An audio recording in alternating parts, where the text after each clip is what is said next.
for those of us who grew up in, say, the 70s and 80s, Christmas just felt, well, magical, right? That anticipation, the lights, believing in Santa. But what if that spirit, that hope, could actually change the world? That's what today's deep dive is all about. We're looking at the life of Jacob Riis. Yeah. He's this guy who exposed the horrible conditions of New York City slums back in the late 1800s. But he also wrote this really heartwarming Christmas story called Is There a Santa Claus? Interesting. Kind of a fascinating contradiction, isn't it? It is. I mean, most people know Riis for his photography, especially the photos in his book, How the Other Half Lives. Right. That book really shocked people when it came out. Totally.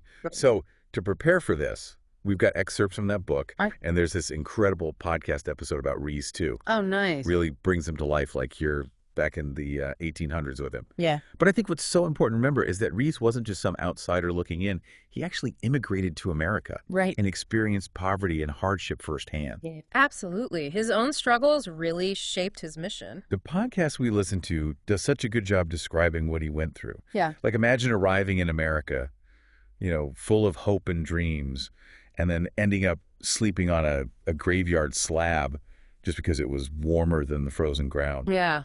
Desperate times. Yeah, you can really see how understanding poverty on that level fueled his determination to expose what was going on. He couldn't just stand by and let society ignore the suffering of so many people. That's where his photography comes in. He uses camera and this new flash technology at the time to literally shine a light on the worst parts of the slums. Yeah. Think about the impact of seeing those images, especially for people who'd never witnessed that kind of poverty. Totally. He was a pioneer, really, one of the first photojournalists. Right. There's a story about a tenement fire, the Dirty Spoon Fire.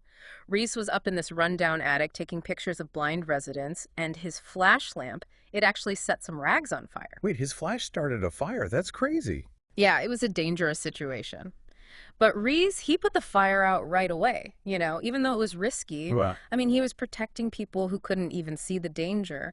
And get this, the policeman told him the building was called the Dirty Spoon because it was so filthy it was basically considered fireproof. Oh my gosh. It's hard to even imagine how awful the conditions were. Mm-hmm. But how did his photos actually lead to change? Did people even care? They did, because for many, it was the first time they were actually seeing the reality of poverty. These weren't just numbers and statistics. These were faces, families, children trapped in these unimaginable conditions. His work really sparked a movement. People started demanding housing reform, better sanitation, even changes to child labor laws. So that all ties into his friendship with Theodore Roosevelt, right? Yeah, exactly. Roosevelt was a police commissioner at the time, and Riis's work really had a big impact on him. They both shared this passion for social justice, a belief that things could be better. And it's amazing to think about this immigrant, someone who had struggled so much, becoming close friends with the future president. It really shows the power of his work. His ability to connect with people on a human level, no matter who they were. And that empathy, that belief in the good in people, that's what comes through in his Christmas story too, right? Oh, definitely. So, Is There a Santa Claus was actually inspired by a letter from a young boy, much like the famous Yes, Virginia editorial. Oh, yeah. But Riis's story takes a different approach, kind of weaving in personal stories and his own beliefs about kindness and generosity. It's like that story about young Riis giving away his Christmas coin. Yes, exactly. Such a powerful image. It's like a perfect example of his lifelong commitment to helping others. And it foreshadows all his work advocating for social change, fighting for the less fortunate. It wasn't just a job for him, it was who he was. So how does that connect to the Santa Claus story?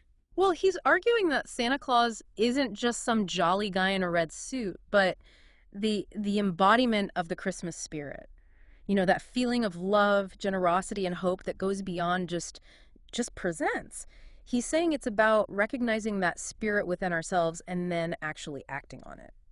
He really does such a beautiful job bringing that message to life, right? Mm-hmm. Like those descriptions of the train station packed with people heading home for Christmas and the White House decorated for the holidays. Oh, yeah, definitely. And then there's that part where he compares President Roosevelt to Santa Claus. Yeah, right. Talking about Roosevelt's generosity and compassion. He even says something like, Roosevelt signs commissions as if they were Santa Claus gifts to a grown-up boy who had been good. That's right. I love that. That's how he's connecting the idea of giving with the actions of a powerful leader, making Santa Claus seem more real. Exactly. And then he talks about the Treasury Department, where people are, exchanging money for new gold pieces just for Christmas. Hmm. Interesting. Kind of a strange contrast, don't you think? All that focus on money, but then this desire for giving and generosity too. It is. Like, even in a place that's all about finances, the Christmas spirit shines through. And then, of course, there's that story about the guy who leaves the treasury and immediately gives money to a poor woman on the street. Almost like the spirit of giving is contagious. Yeah, that's a great example. It really gets to the heart of what Reese is saying. Santa Claus isn't just a myth. He's a symbol of the kindness that's in all of It's it. about those small acts of caring, right? Yeah, it doesn't have to be about fancy gifts or anything. It's those genuine actions that really matter. Hmm. He even talks about the principles of giving, right? Like Hmm. encouraging people to be generous without overthinking it. He does. It's like he's saying, don't worry about the philosophy behind it. Just be kind and compassionate. And then to show that, he includes these two letters that Santa supposedly receives. One from a wealthy banker offering a ton of money to help homeless kids, and the other from a poor widow giving her her last few dollars. What a powerful contrast, right? Yeah, definitely. Shows that generosity has nothing to do with how much money you have. Anyone can be like Santa Claus. Exactly. It's all about the intention, the genuine desire to make a difference. And get this, Reese takes it even further. He suggests that real generosity means being kind even to people you don't like. Hmm. That's a tough one, but so important, especially these days when everything feels so divided. It's like he's challenging us to look past our differences and remember that we're all human. Absolutely. It's a good reminder that the Christmas spirit isn't about, just following traditions. It's about embracing love, generosity, and even forgiveness in our everyday lives. And he connects all of this back to the birth of Christ. Yeah. Emphasizing that the true spirit of Christmas started with the arrival of a baby who represented hope and love for everyone. Beautiful. Really is. And he doesn't stop there. He finishes by saying that we can find traces of the real Santa Claus all over the world if we just look for acts of kindness and compassion. It's a call to action, isn't it? Encouraging us to see the good in people, even when things are tough. Yeah, it really is. It makes you think. After spending all this time with Jacob Riis, like, what does it all mean for us today? That's the big question, isn't Yeah. it? His life, his work, it's like he's challenging us to really think about the kind of world we want to live in. Right. It's easy to be cynical, with everything going on these days. But Reese reminds us about the power of hope, that Mhm. even when there's poverty and injustice, there's always a place for compassion, for believing that things can get better. Yeah, and it makes you think about all those little acts of kindness that we just do, without even thinking. A smile, helping someone out, just saying a kind word. Exactly. We don't always realize how much those things matter. And Reese shows us how those small gestures can really spread like wildfire. Mm.